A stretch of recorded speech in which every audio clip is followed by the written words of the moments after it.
naza kumva ko aba bagabo ibyo baburana ari amahugu cyangwa nta kuri kurimo haramutse nibuza kuma amakuru ko stati yahindutse bagakurwamo. Yego yarahindutse. Yarahindutse. Aho twaganira. Kubera bamaze kwirukanwa. Urumva bamaze kwirukanwa urumva ntibari kubarekera muri stati. Bagombaga kwanya mu muryango rusange. Yego stati yarahinduwe banakurwamo. Ikimenyimenye cyuko banabyemeye bakagenda. Nuko ku itariki nyine nkuko nabikubwiye stati kimara guhinduka. Yego ku itariki enye z'ukwezi kwa 8/2019 batangije itorero ryitwa Revival Center Church Rwanda. Ku mugaragaro mu muhango wo gutangiza iryo torero. Urumva amakuru mu muhango wo gutangiza iryo torero. Bano ba bishop basabye imbabazi. Urumva kugira basabye imbabazi Zayoni. Yego basabye imbabazi Zayoni y'amakosa bakoze. Iyo video basaba imbabazi waza kwitubonera irahari kugira abantu bumve. Zana ayo makuru jo. Urumva noneho icyo gihe rero basabye imbabazi. Dore video abantu wenda turayishyiramo bayirebe ariko umva ubu bwabo umva uko babivuze. Akoro yabo aba ba bishop icyo gihe umva. Turabasaba imbabazi. Turabasaba imbabazi. Mutubabarire.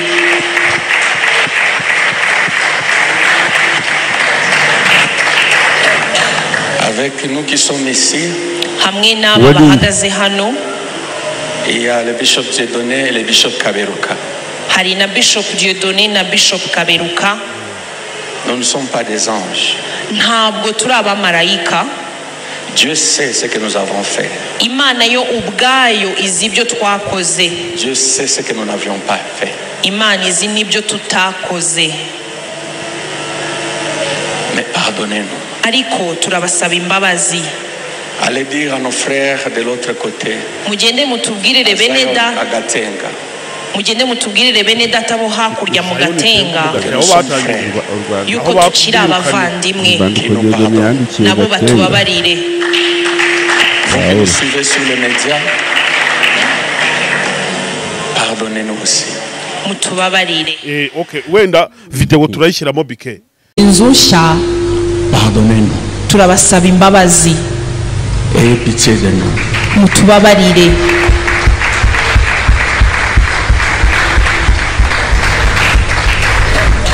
Avec nous qui sommes ici, hamwe n'aba bahagaze hano, il y a le bishop Dieudonné et le bishop Kaberuka.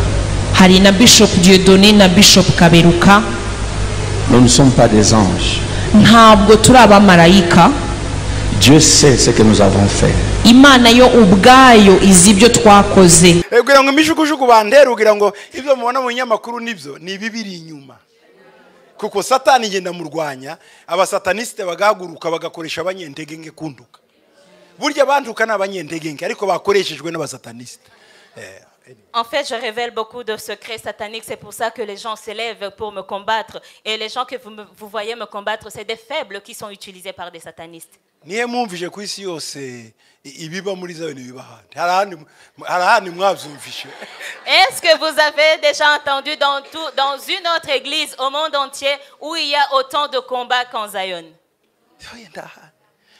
Bari umva ibintu amaradiyo y'isi yose international na nationale na locale na maisonale na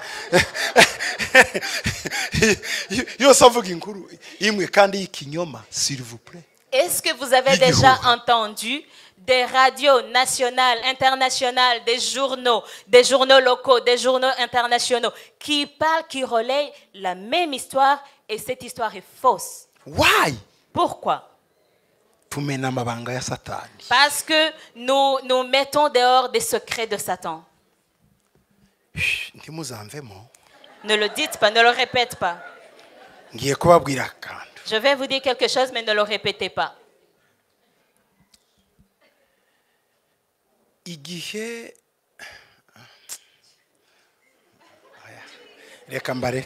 Ndatangira gusuza cyane aho dahema kudukurikira mu biganiro bitandukanye tukugezaho turi ku Iyobokamana TV muri kumwe na BKM kuri mikrofoni.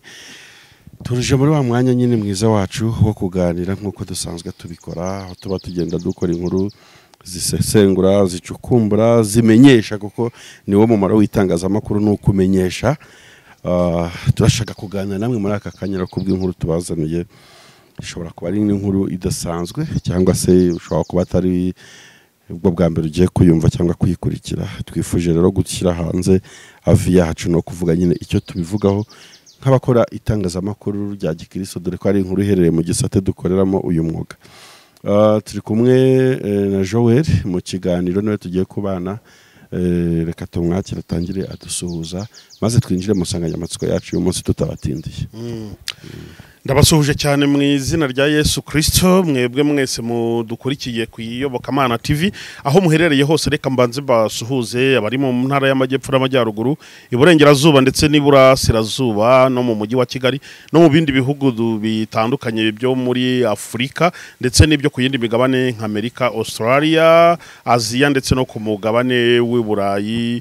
Mwese turavuze ngo Imana nigikomeza guhira imirimo y'amaboko yanyu. Wowe ureba iki kiganiro ukaba uri mu kaga, urababaye, urarwaye cyangwa urarwaje, urihebye, uri mu bihe bigukomereye, ni wizere yuko Imana itabara abandi nawe izagutabara, nkuko ijambo ryawe rivuga ko naho yababaza umuntu itabikora iteka, igigera ikamugirira ibambi ikamwishibisha ibyishimo bingana n'igihe yababarijwe imyaka y'ibyago ikayivunjamo ibyishimo.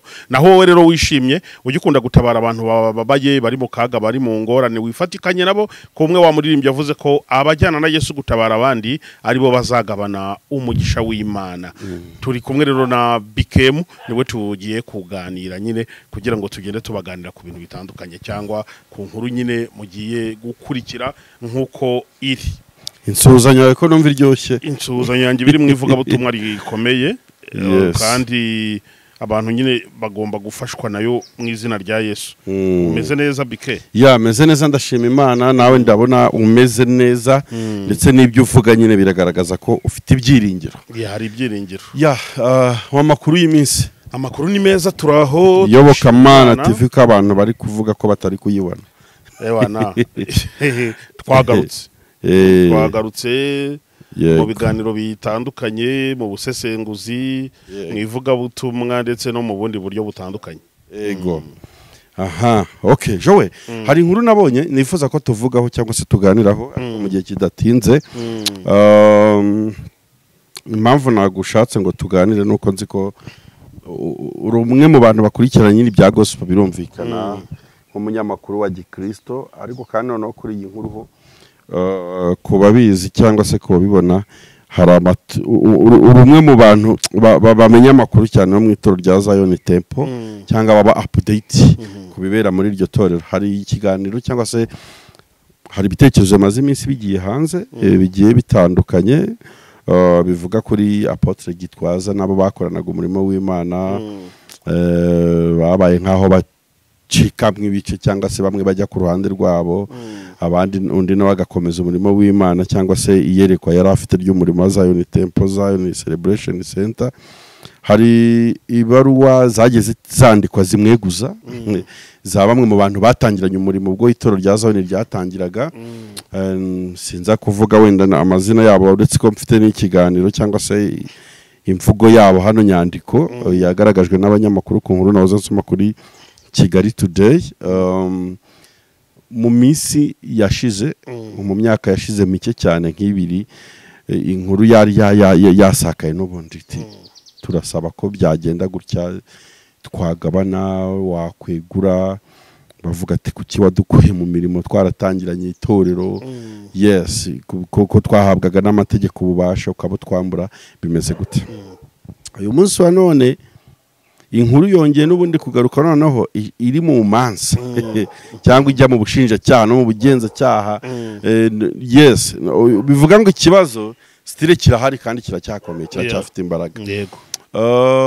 Ni inkuru turi kuvuga, ni inkuru ndabonye abantu benshi bagiye bagira icyo bayivugaho, ndetse ndashima Imana ko na nyir'ubwite, nyiri inkuru, ndavuga Apotre Gitwaza, nawe asa n'uwasize hanze ibitekerezo bye by'ukuntu abyumva by'iyo situation, aho noneho urwo rwego rw'abo bantu bakoranaga umurimo w'Imana rwifuza noneho rwareze rwajyanye mu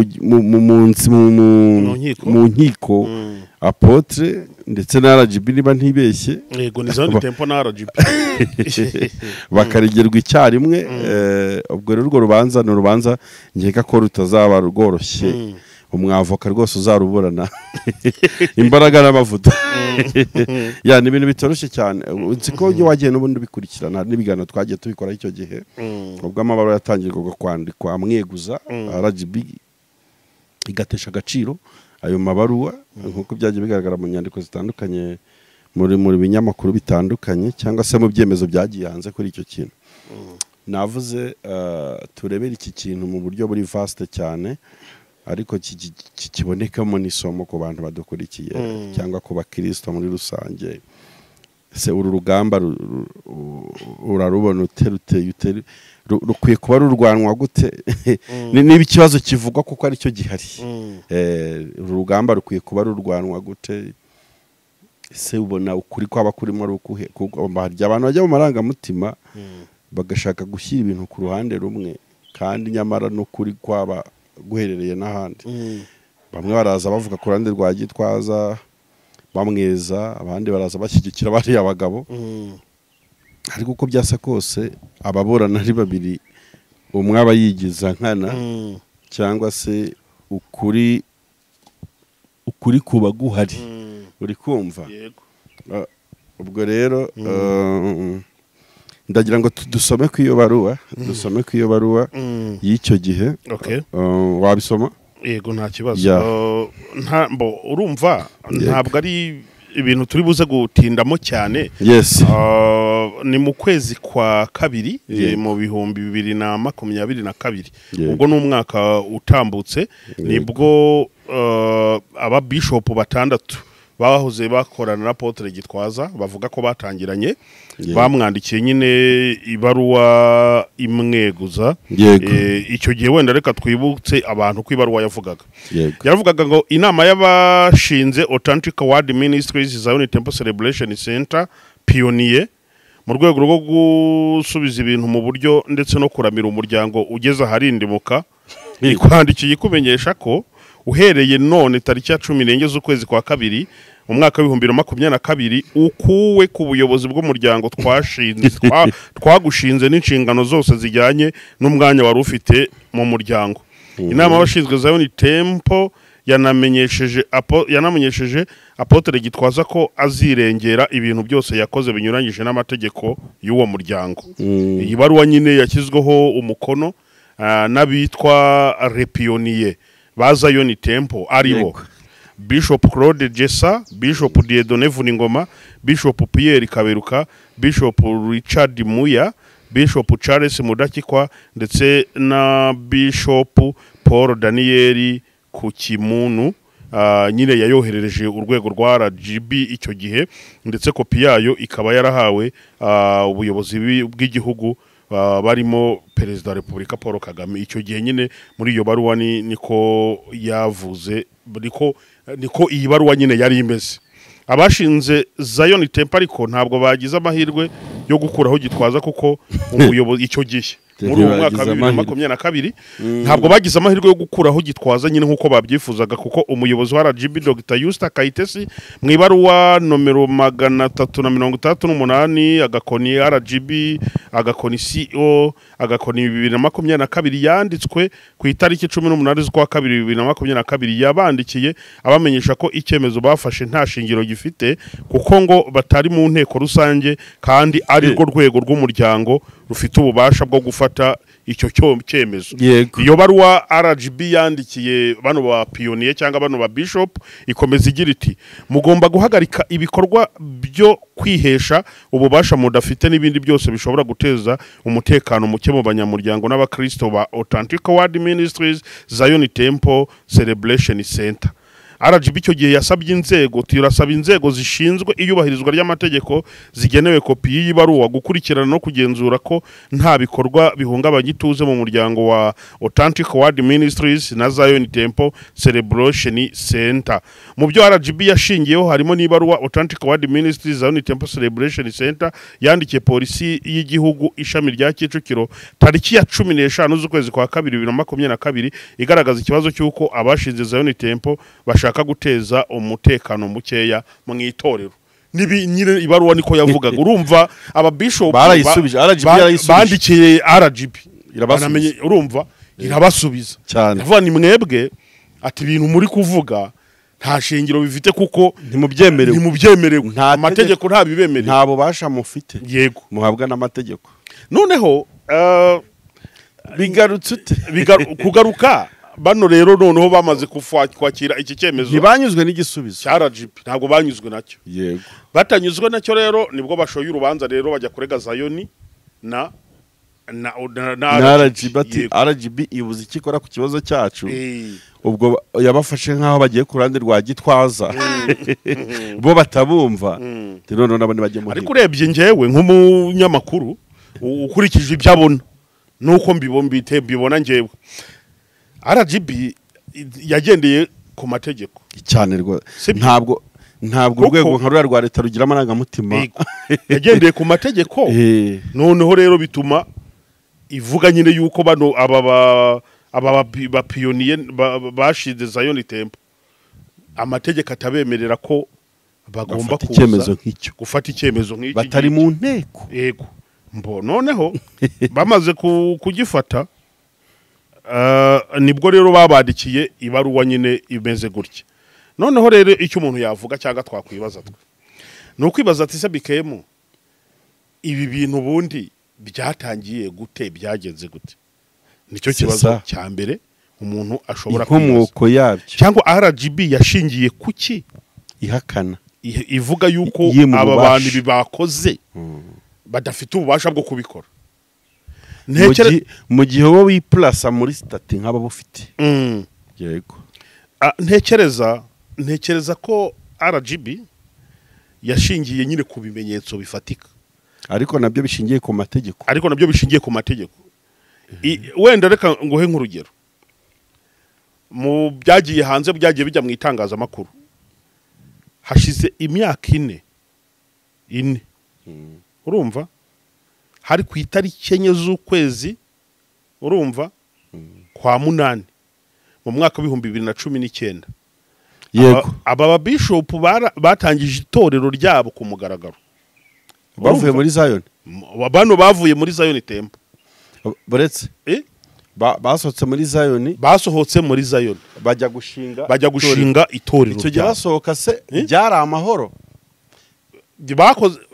bakoze amakosa biba ngombwa ko batandukana na Zion Temple none se turaza kusa bamaze gutandukana batangiranye na Zion ese baretse bari fikise muri stati iki bari fikise muri stati y'itorero nka komite wenda haza kuba iseswa ry'umuryango cyangwa guhindura komite kuko hari ahantu ushobora kuza kumva ukuri kwabo oya urumva stati yaje guhinduka aha vala icyo nimba cyarabayeho niyo ngingo yabakubita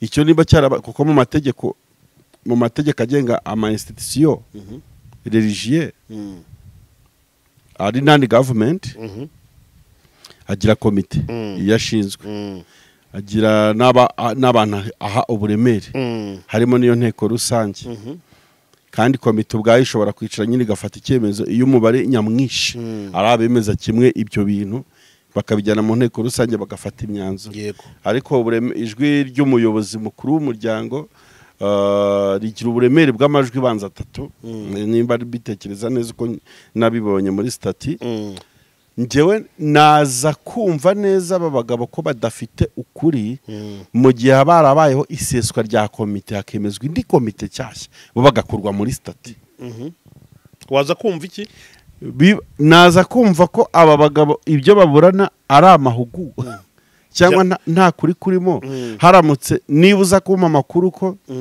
stati yahindutse bagakurwamo yego yarahindutse aho twaganira kubera bamaze kwirukanwa urumva urumva ntibari kubarekera muri stati bagombaga kubanya mu muryango rusange yego stati yarahinduwe banakurwamo ikimenyimenyi cyuko banabyemeye bakagenda nuko ku itariki nyine nkuko nabikubwiye stati kimara guhinduka yego ku itariki 4 z'ukwezi kwa munani 2019 batangije itorero ryitwa Revival Center Church Rwanda ku mugaragaro mu muhango wo gutangiza iryo torero. Urumva amakuru mu muhango wo gutangiza iryo torero bano ba bishop basabye imbabazi. Urumva kugira basabye imbabazi Zayoni. Yego basabye imbabazi Zayoni y'amakosa bakoze. Iyo video basaba imbabazi waza kwitubonera irahari kugira abantu bumva ibyo wenda ko irahari ndayishyiramo amarangamutima ya Joel. Yego irahari ndayishyiramo. Urumva yego basaba imbabazi. Yego batakamba bavuga bati twakoze amakosa.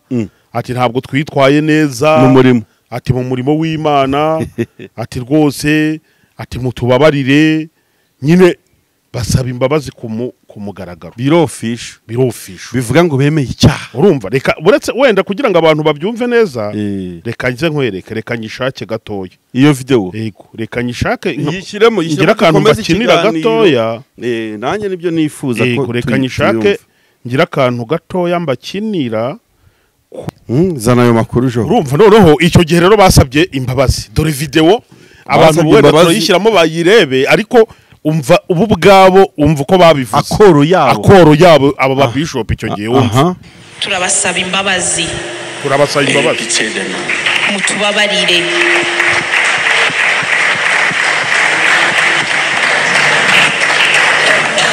Avec nous qui sommes ici, hamwe n'aba bahagaze hano, il y a le bishop Dieudonné et le bishop Kaberuka. Hari na bishop Dieudonné na bishop Kaberuka. Nous ne sommes pas des anges. Ntabwo turi abamarayika. Dieu sait ce que nous avons fait. Imana yo ubwayo izi ibyo twakoze. Dieu sait ce que nous n'avions pas fait. Imana izi n'ibyo tutakoze. Mais pardonnez-nous. Ariko turabasaba imbabazi. Allez dire à nos frères de l'autre côté. Mugende mutubwirire bene da. Agatenga. Mugende mutubwirire bene data bo hakurya mu Gatenga yuko tukiri abavandimwe nabo batubabarire. Vous suivez sur les médias. Pardonnez-nous aussi. Mutubabarire. Okay, wenda video turayishyiramo bike. Inzusha. Pardonnez-nous. Turabasaba imbabazi.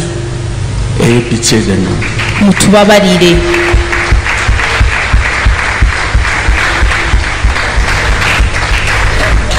Avec nous qui sommes ici, hamwe n'aba bahagaze hano, il y a le bishop Dieudonné et le bishop Kaberuka.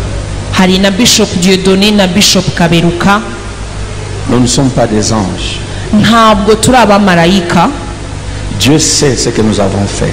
Imana yo ubwayo izi ibyo twakoze. Dieu sait ce que nous n'avions pas fait. Imana izi n'ibyo tutakoze. Mais pardonnez-nous. Ariko turabasaba imbabazi. Allez dire à nos frères de l'autre côté. Mugende mutubwirire bene da. Agatenga. Mugende mutubwirire bene data bo hakurya mu Gatenga. Que nous sommes frères. Yuko tukiri abavandimwe. Qui nous pardonnent. Nabo batubabarire. Vous qui nous suivez sur les médias, pardonnez-nous aussi. Mutubabarire. Regardez-nous dans la grâce de Dieu. Muturebere mu buntu bw'Imana. Soutenez-nous dans l'œuvre de Dieu. Mudushigikire mu murimo w'Imana. Ensemble évoluons pour une nouvelle saison. Twese hamwe twigira imbere dutere imbere mu rugendo rujya mu ijuru. Nous demandons pardon à la ville qui a été scandalisée. Turasaba imbabazi n'umurwa wakozwe n'isoni. Nous demandons pardon au pays qui a été scandalisé. Turasaba igihugu twakomerekeje. Nous demandons pardon aux nations qui ont été scandalisées. Turasaba imbabazi n'ibihugu twakomerekeje. Avec nous tous les autres pasteurs que nous représentons. Twese hamwe n'abashumba bose duhagarariye. Je vous prie de vous lever. Ndabasaba muhaguruke. Nous allons nous agenouiller devant vous et devant Dieu. Tugiye gupfukama imbere y'Imana n'imbere yanyu. Priez pour nous. Mudusengere. Pour que Dieu nous aide. Kugira ngo Imana idufashe. Dirigez vos mains vers nous. Mutwerekezeho ibiganza. Hanyuma mudusengere. S'il vous plaît. Turabibasabye.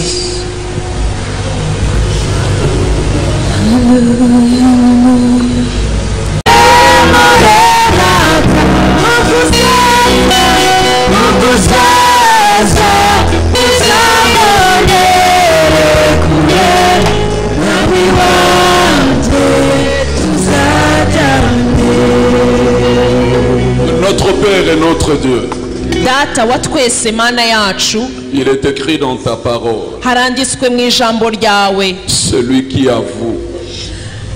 qui avoue uwemera icyaha et qui délaisse akakwemerera obtient miséricorde. akakireka ahabwa Tes imbabazi. serviteurs Ku se bakozi, sont humiliés, abakozi bawe baciye ils ont bugufi demandé pardon. basabye imbabazi. Seigneur, nous nous identifions à eux. Mwami, natwe turireba muri bo, Nous demandons encore pardon. natwe turasaba imbabazi Que nous avons été touchés. kuko Nos twakozweho, cœurs ont souffert. imitima yacu Mais yarababaye, merci pour cette humilité. ariko kubw'uko guca Celui qui bugufi, s'humilie, toi tu élèves. wicisha bugufi uramuzamura. Fortifie-le, Seigneur, encore. Ubakomeze Mwami, Les âmes qui ont été blessées ubugingo bwakomeretse soient restaurées dans leur cœur. buhemburwe mu mutima, Et qu'ils reviennent à Jésus. bagarukire Kristo. Ceux qui ont abandonné Jésus, Abavuye kuri Kristo, Seigneur, ramène-le encore à toi. Mwami wongere ubigarurireho À cause kubera de cette confession. kubera uku kwatura. Seigneur, rare de trouver des hommes, Mwami, des serviteurs, abakozi de bawe demander pardon publiquement. kuba basabye imbabazi mu Seigneur, ils ont ruhame, accepté la honte de demander pardon. bemeye gucishwa bugufi basaba Tu es le imbabazi. Dieu qui entend et qui voit.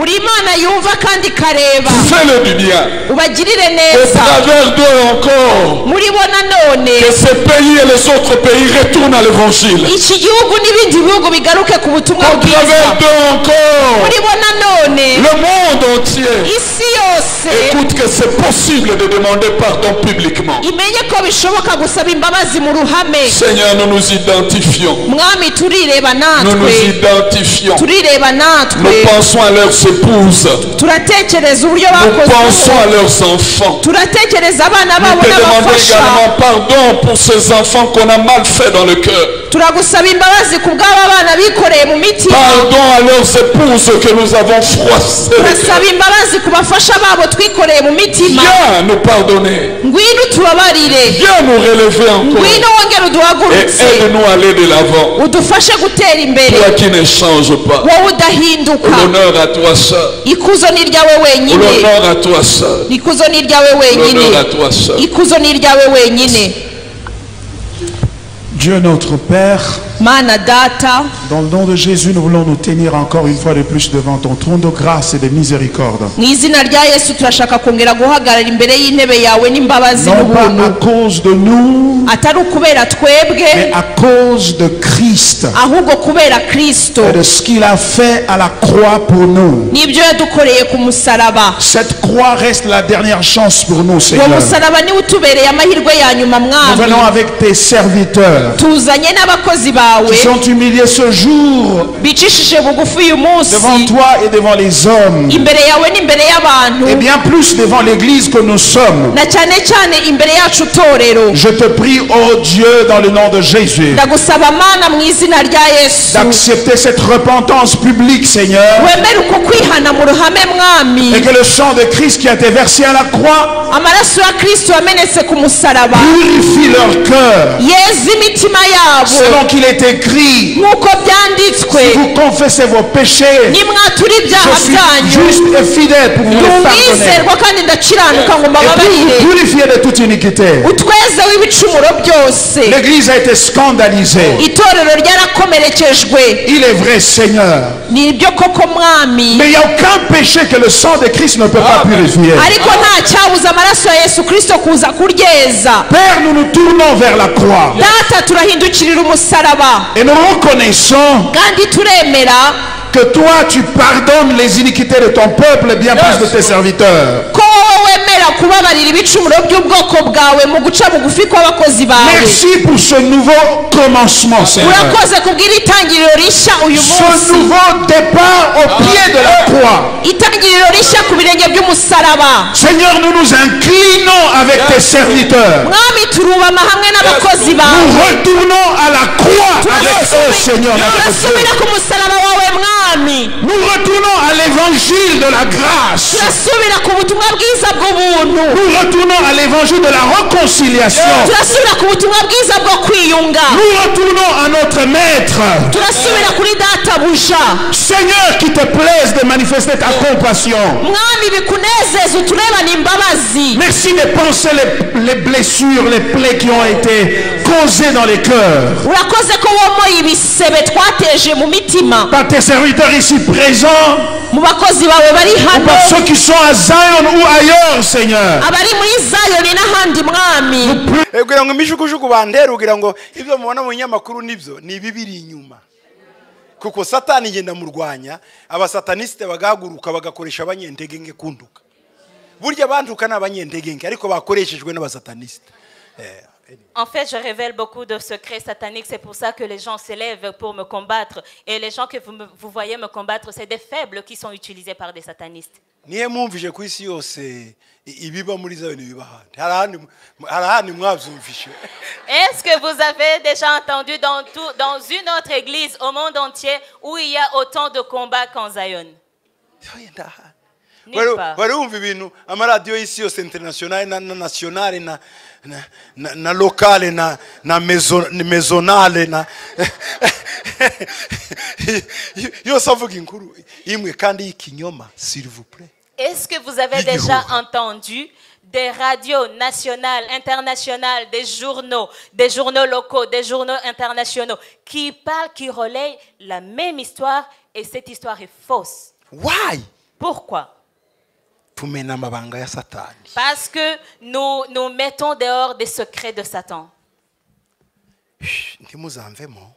Ne le dites pas, ne le répète pas. Ngiye kubabwira akantu. Je vais vous dire quelque chose, mais ne le répétez pas. Igihe reka mbareke. Non, je vais laisser.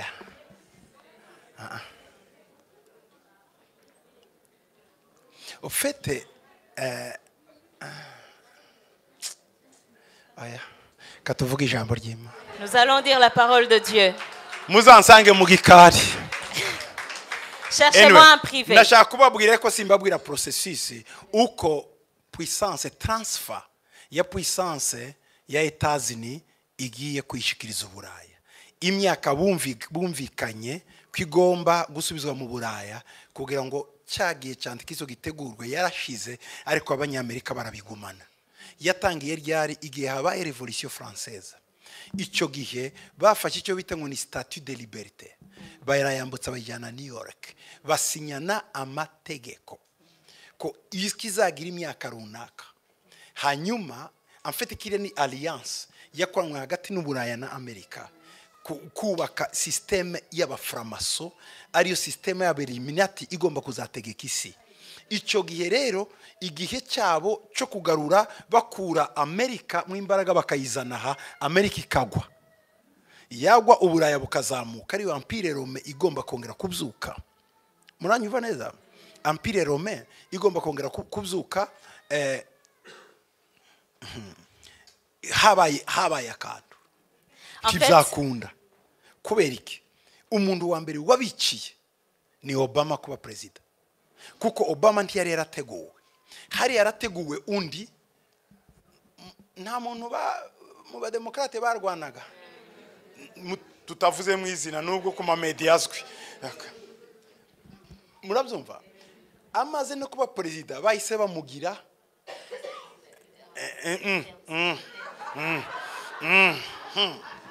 Anyway, icyo nshaka kuvuga niki nuko umwaka umwe gusa bakoranye imanda imwe yayisavamo n'abari yamamaza akaba ku ngoma ya Obama.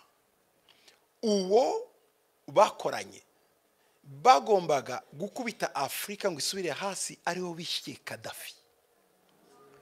Gaddafi yapfuye kuko harimo amaparametre menshi. Muri ayo maparametre yarimo hari ukuzamura Afrika mu kintu cyitwa communication. Kuko communication ni ikintu kidasanzwe. Bagomba kuzamura satellite bakoranye na Angola n'abandi ikazamuka ya Afrika mu buryo twe nko muri Amerika telefone ni mobiles ni gratuit. ni presque gratuit.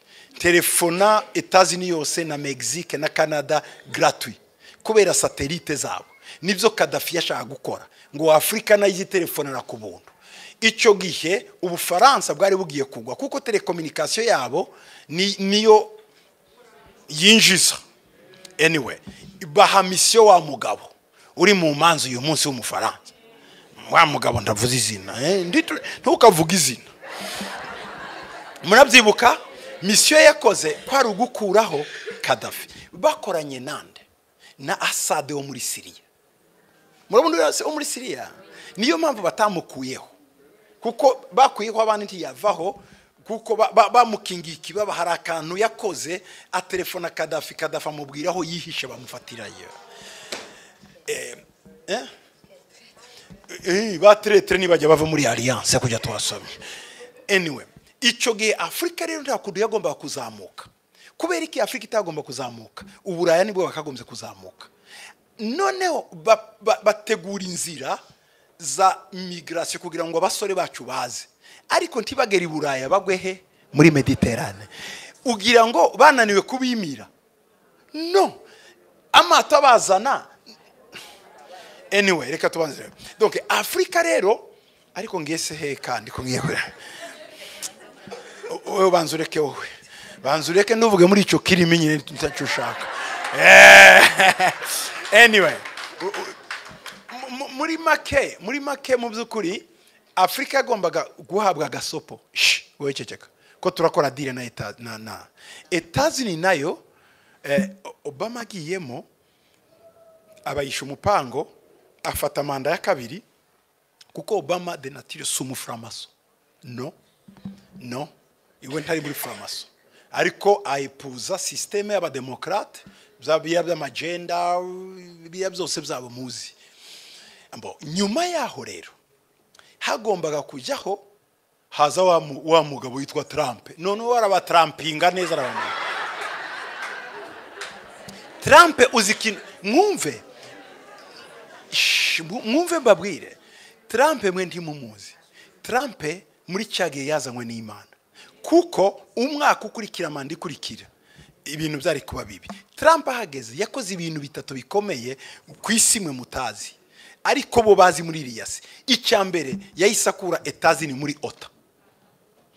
Uzi icyo byari bivuze gukura Etats-Unis muri OTA no kuvuga ngo twebwe ya alliance twari dufitanye nyakuyeho.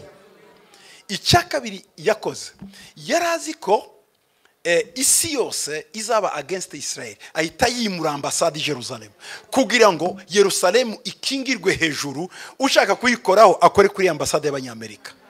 Donc kiriya ni ikintu gikomeye kirimo protection ya Israel kandi kugira ngo abarinde ibihugu bibatuye.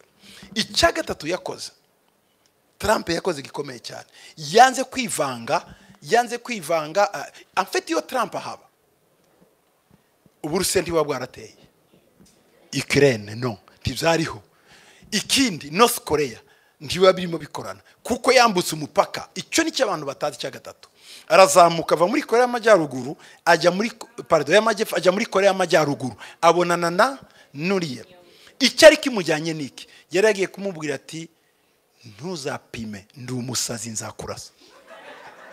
Igihe cyose Trump yari ahari biriya bihugu byose byari bituje kuko bari bazi ngo niba wararasa. Icyo bategura niki inyamaswa kuyizana ariyo Antikristo. Impamvu inyamaswa itaraza nuko Amerika ikihagazeho kandi burya Amerika ni evangelique. Mwe ibihugu byanyu byose byahindutse séculaire. Donc ni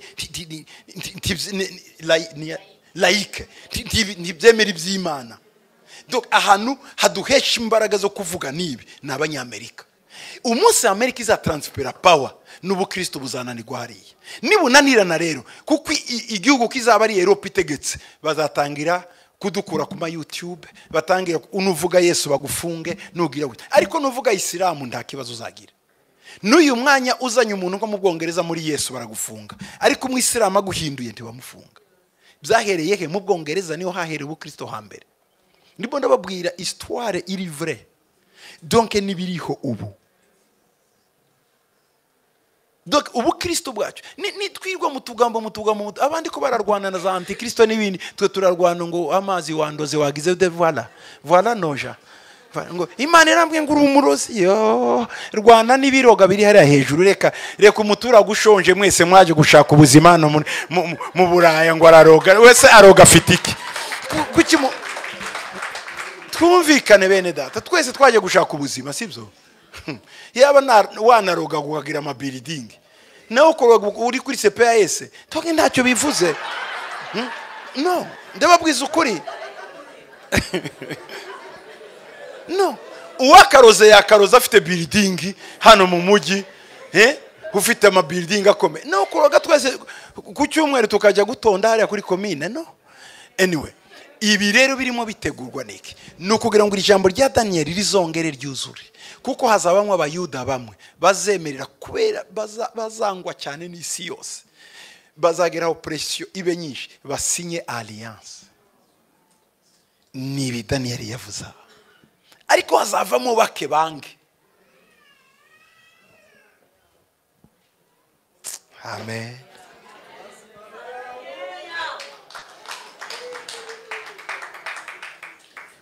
muri ibyo bihe rero tuzaba turi perezekite twese abasenga badutuka twirirwa mu bajuru no mu mateleviziyo mu magitwese icyo gihe nicyo gihe Imana kuba yizi izabakoresha ibitangaza bitigeze biba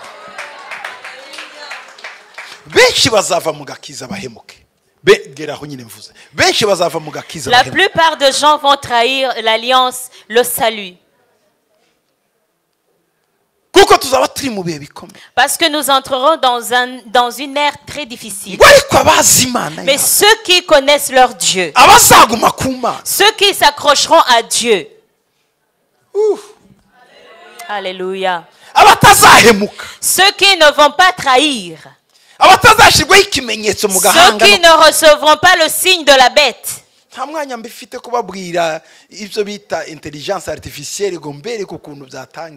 Je n'ai pas le temps malheureusement de vous parler de l'intelligence artificielle, de ses dégâts et des dégâts actuels et futurs. Mais parce que je suis votre pasteur, un jour je vais vous donner un séminaire de 3 jours. Est-ce que vous serez présents? Je vais vous parler de l'actualité et de ce qui va arriver. La technologie d'aujourd'hui, l'intelligence artificielle, qui travaille avec les nerfs, les neurones, de façon que des robots vont commencer à penser plus que l'humain. Qu'est-ce que c'est que ça?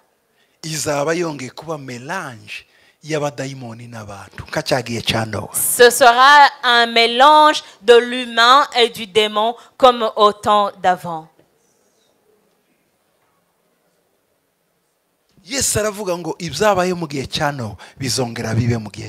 Jésus a dit ce qui s'est passé à l'époque de Noé se passera aussi à l'époque actuelle. Je vous mets en garde. Ne trahis pas Jésus. Ne trahis pas l'alliance de Jésus.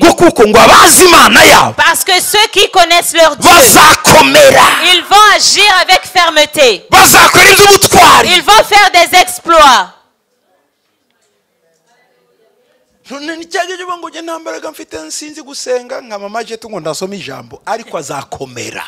Ne commencez pas à dire moi je suis faible, je ne sais même pas prier, comme maman Jetou qui me disait qu'elle ne lit pas la Bible, mais elle sera ferme.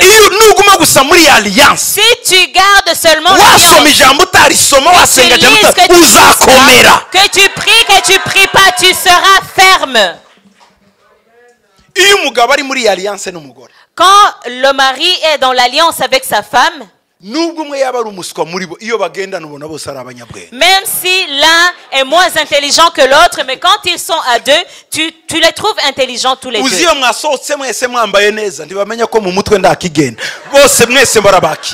Tu sais, quand ils sortent bien habillés tous les deux, personne ne peut savoir que dans la tête de l'autre, il n'y a rien. Ils vous reçoivent de la même façon. Vous êtes dans l'alliance.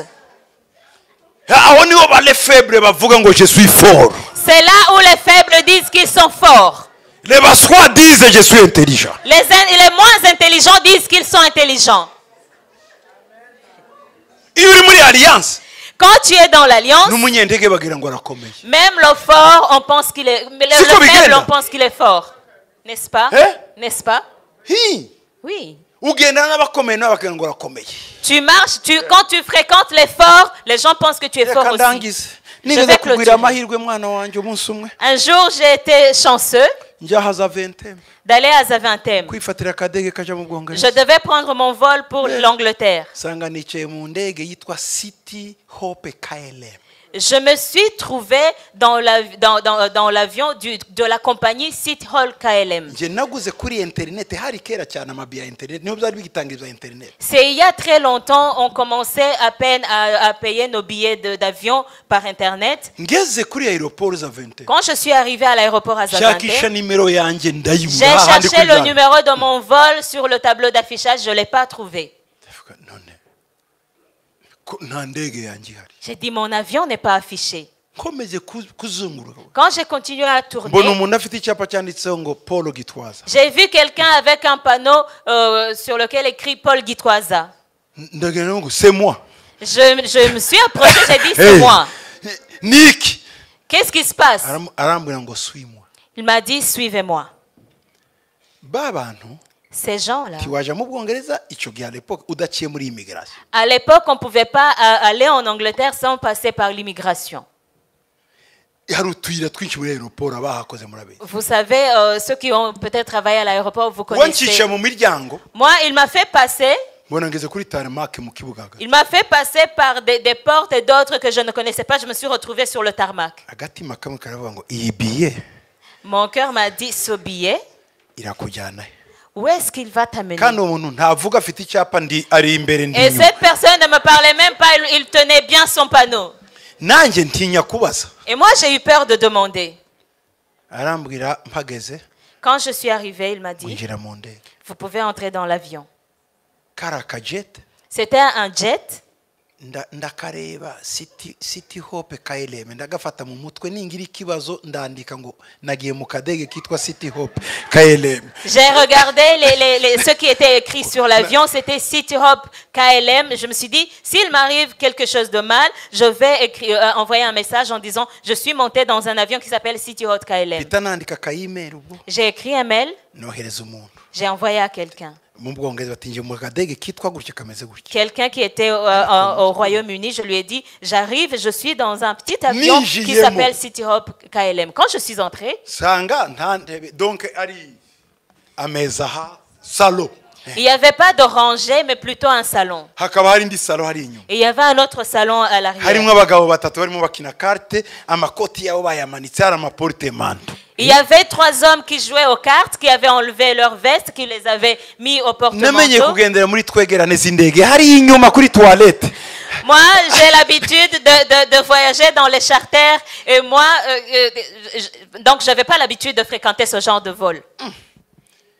Quand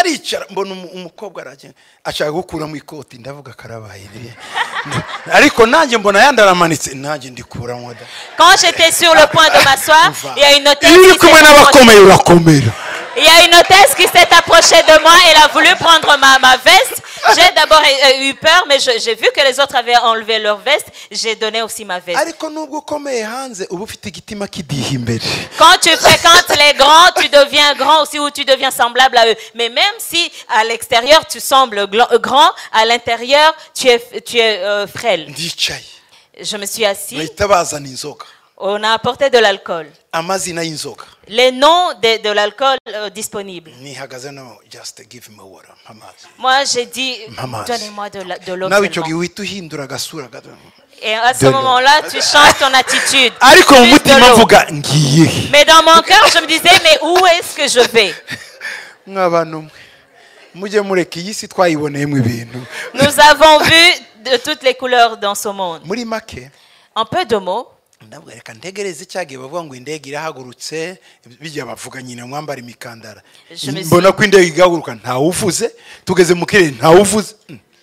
je me suis dit, noneho ndareba bari abagabo batatu ndavuga bagize ngo bamfate stratégie zo kurwana ziratangiye. Je me suis dit, je vais en savoir plus quand le pilote va annoncer les informations. Bouclez vos ceintures, vous êtes avec capitaine tel, on va à tel endroit. Mais l'avion a décollé, personne n'a dit rien. Et je me suis dit, ces gens vont me vendre. J'ai commencé à observer les gens qui étaient là. Il y avait 3 hommes. J'ai commencé à faire un plan de combat, d'autodéfense. Ibyo ari byo byose baranyica nanjye umwe muhitanye turarwana kuko sinshobora kugendera. Je me suis dit, ils arriveront au point de me tuer quand j'aurai aussi tué un d'entre eux. Mais je me disais, mu kanya gato à un instant, mbona indege irituye yari nk'iminota 40 ingahe gutya. ça a pris une dizaine de minutes, Turi mu 40 kirere, minutes, et l'avion a atterri. mbona amabuilding ya London. Mais quand on était en train d'atterrir, j'ai vu les bâtiments de Londres. Ndavuga yo iyi ndege ni iyahe. J'ai dit, mais c'est quoi cet avion? Turituye On a atterri. kibuga pana Heathrow City London Airport mu mujyi hagati. On n'a même pas atterri à Heathrow, on a atterri à City London Airport, en plein centre-ville. Dusohotse Quand on est sorti, dusanga abasirikare abapolisi badushiraho koridoro bafite imbunda nanjye nsohokamo donc badukoreye une aide d'honneur. ariko na sécurité. Quand on est sorti, il y avait une aide d'honneur composée de membres de la police avec des armes. Ils étaient armés et on est passé au milieu d'eux. Sinaciye muri immigration. Je ne suis pas passé par l'immigration. Abandi dusohotse nyine burya amaherezo niyo agaragaza itangiriro. Quand on est sorti, vous savez, on révèle qui on est à la fin. Abandi deja hari limousine iri hariya. D'autres avaient leur propre limousine qui était venue les chercher. None si nayo ndayinjiramo. Et moi, je me suis dit, est-ce qu'ils vont m'emmener dans leur limousine? Uzareka umuntu akora ibyo ashaka ariko uzamutegere ku iherezo niwe uzamumenya. Laisse quelqu'un faire son cinéma. Attends juste la fin. Tu sauras qui il est vraiment. N'abantwara nohereje email sinzi ko bamenya hariho noneho numva ubwenge buryo ubwenge ni ikintu cyiza ngo wowe noneho kuko babandi bakomeje baduherekeza bajya binjiye mu modoka ubwo nanjye bandi inyuma ndavuga ati wakwijana kuri toilette gatoya kugira ngo mve muri uyu murongo ndacomotse ngigenda banje inyuma ndavuga abo bantu ndabakizwa n'iki mu izina rye ngiye muri toilette ndavuga mana nkuraho aba bantu sinzi nge nahageze aho nahageze bo bakomeje batekeza ko nkomeye naho barya batatu bagenzi banjye iriya ni indege irimo diyama. En fait, yari yuzuyemo diyama. Quand on est sorti, les autres sont allés rejoindre leur limousine. Moi, je me suis dit, la personne à qui j'ai envoyé le mail, je ne sais même pas s'il l'a lu, je ne sais pas s'il va savoir où j'ai atterri. Et je me suis dit, pour quitter ces gens, pour les échapper, je vais passer aux toilettes. Mais quand je suis passée aux toilettes, les gens qui nous protocolaient m'ont suivi. En fait, les autres, cet avion transportait des diamants. C'était l'avion des diamantaires. Simbabwira ukuntu navuyeho n'akamotoka gatumuka umwotsi bagihagaze bantegereje ayo namabanga yanjye n'amayimiliyasiyo yanjye ariko ni yubizi n'Imana. Je ne vais pas vous raconter comment j'ai quitté l'aéroport avec une voiture tellement vieille qu'elle fumait. Ça, c'était ma propre humiliation et c'est mon secret avec Dieu. N'umwotsi yari inyuma abandi bari mu muzine n'ababagabo bakimpagaza inyuma. Les autres sont montés dans leur limousine. Et moi,